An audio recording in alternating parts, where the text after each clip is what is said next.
Hey guys, I got a great question from an old friend of mine over in Florida. Kenton, how you doing, buddy?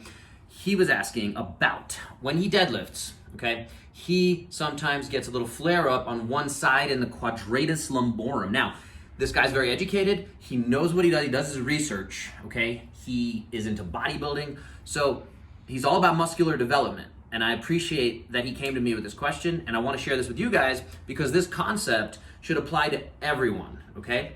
So he's talking about a little high-level problem, but I want to connect it again to every human being should be doing this test that we're about to talk about. The concept here is one side deadlift without even looking at his deadlift form. I know he's gone to a bunch of clinicians. I know he's gotten a lot of the kind of conventional thinking. So I want to offer something a little bit different that, and I mentioned it to him, and he said nobody's brought that up. And again, this is something where I feel like I kind of fill these gaps as a clinician between a lot of the traditional healthcare space, a lot of the fitness space, and there's a huge gap here. Okay, so hopefully this helps you guys, and I'm going to give credit to my old colleagues over at Active Life RX for this test and doing a lot of this data and putting these things into place. So I'm going to share that with you guys.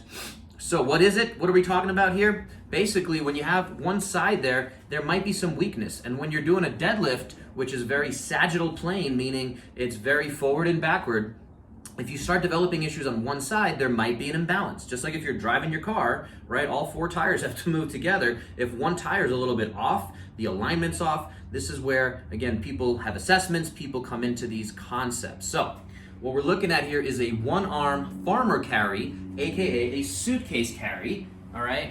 And we're gonna see if we can load this up. And you can do this standing in place, by the way. We'll talk about some of the logistics here, but what we wanna put together is, again, when you have that weight there, you're seeing if you can resist the weight and you can push against that rotation or the flexion, lateral bending, right? So this is trying to pull me this way, and by staying straight in a line, I am now seeing how strong this opposite side is at keeping me here, right? I'm gonna also throw in real quick, I see a lot of folks in the gym doing these kind of side to side things.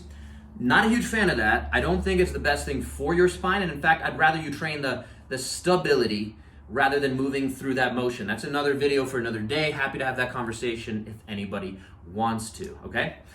Coming back to the suitcase carry, we're gonna leave it at that name, suitcase carry. The basic premise that we're going off of lots and lots of athletes, let's just say thousands, tens of thousands of athletes, how it connects to deadlifting is, if you could do, we're gonna make the numbers relatively easy, okay? If I can do 10 reps at 300 pounds, okay? There's a ratio here, and there's another company called Strength Ratios. I haven't worked with them specifically, I haven't looked at all their stuff, but the basic concept is, we can look at 10 reps at 300 pounds. That should connect to half of the weight, right? Because that's your body, we're cutting it in half. So can you carry 150 pounds? And instead of 10 reps, can you carry it for 100 meters? Okay, so 10 reps, it's 10 meters every rep, 100 meters, 300 pounds, 150 per side. So now here's the test. And we can do this at 5 reps, right? So we can compare that 50% of 5 rep max. So maybe for 5 reps, I can do 400 pounds. Okay, and obviously we can play with the numbers, and you don't have to test all these different directions, but more often than not, I believe we're gonna find some imbalances here. Okay, so if you have questions on these concepts, again, I just wanted to get a video together to introduce this really overall general concept. If I'm working with you one-on-one, or for my buddy Kenton here, if he's gonna go through the testing, I'm gonna communicate with him directly. That's the whole system that I put together through True Coach, through communication, again, working one-on-one, saying, I want you to test it in this way, and I just wanted to, again, put all these pieces together and sum it up a little bit. Hopefully this helps. So, where are we? With the testing is, you wanna build up, and one of the biggest logistical parts of all this is, if your grip is a limitation, okay? So let's say, this is only 53 pounds, but let's say I walk with it, I'm pretty sure I can go 100 meters with 53 pounds. But let's say somewhere along the line, my hand starts slipping, or it gets a little sweaty, whatever the situation is. That's where we're gonna factor in, again, and this is where I can't just say, here's the test, do the test. we want to really consider if your grip is the limiter, then we need to factor that in and say, okay, well, A, let's test your grip in some different ways. B, if we get your grip up, that's a limitation in your performance, in your fitness. So I really want to make sure, again, we're communicating around these things, because grip strength is actually one of the best indicators of longevity and living a longer, better quality life and being more functional. So if you're not testing grip strength in some capacity, including the handheld dynamometer, which I was just going to pull down here, I want you guys to put these concepts together, okay? So when we're testing, again, if we find an imbalance, all right, or if we start to flare up some of that same concept of that QL, the SI starts to flare up, these are the common things that if you're testing and you're pushing it pretty hard, right, that tells me, again, we've identified a leak in your performance. And now we want to figure out to take a step back and say, okay, it's on the left side, it's on the right side.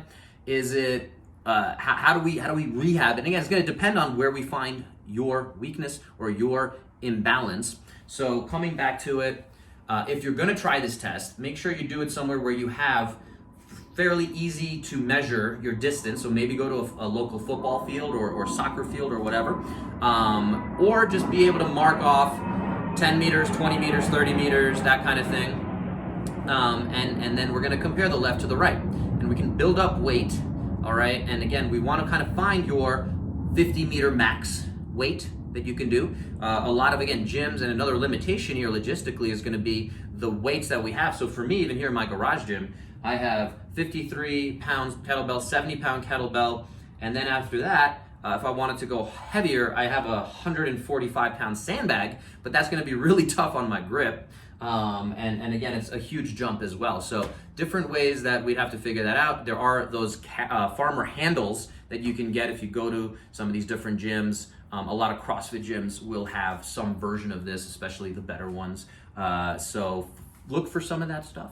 And it's a good investment as well.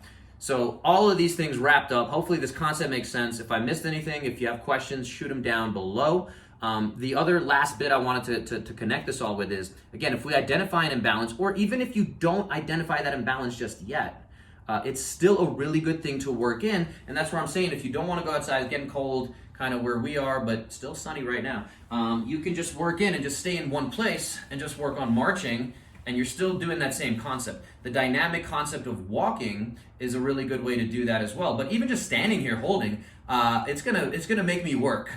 So I'm not counting, and I don't want to be too imbalanced here. But yeah, just standing here with 53 pounds, I feel my grip working, I feel my core working. So there's some other, again, ways we can connect all these dots. This is where it's complicated. This is where I want to make it as simple as possible. So that's where we have to have a conversation. Hopefully this video helps give you some idea of my thinking behind a farmer or suitcase carry test and how to incorporate that into your long-term health plan. Remember, my concept is 30 minutes. We can assess you. We can get you moving better. We can figure things out. We can then put a plan in place for the next 30 days. If you don't have a plan for the next 30 days, what are you doing? Where are we going? What's happening? And then from there, we can go to the next 30 years. That's really the key, the concept. I want to get you into this system. If you're interested, shoot me a message. Let's talk. Hope you have a great day. Hope this helped get you 1% better today.